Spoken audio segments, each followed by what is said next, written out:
Okay, guys, so I want to show one more type from 3.4. And it says find a polynomial function of least degree having the graph shown.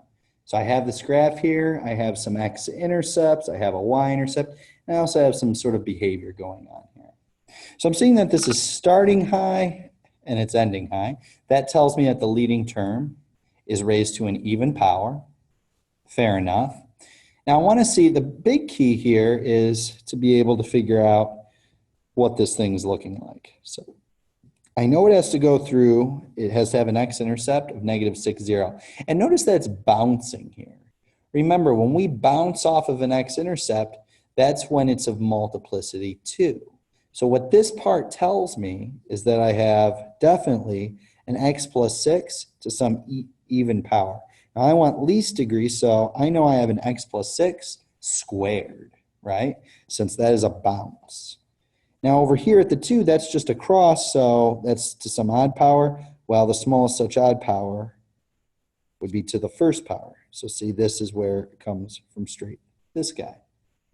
And then we go through, we cross at 5, so I also have an x minus 5 to an odd power, or to the first power, okay?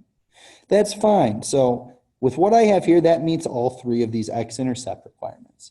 Now look at this y-intercept I have right here, 0, 30. How the heck am I supposed to make sure we have that? Well, this is similar to example 4, if you want to look at that in the beginning of the section in the book. Essentially what I'm going to do is I'm going to use a value k in front here. I think we did an example like this back in 3.3, okay? I'm going to force this to work.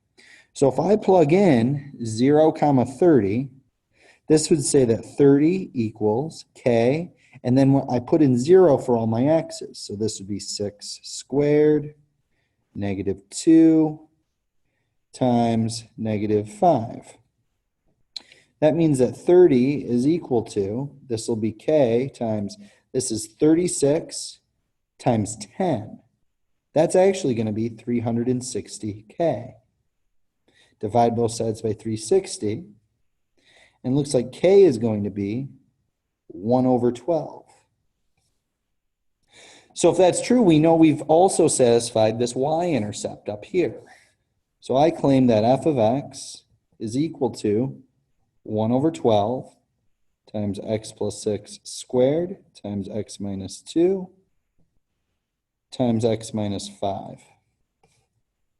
So that's how we handle when we're given a graph and we need to find the function.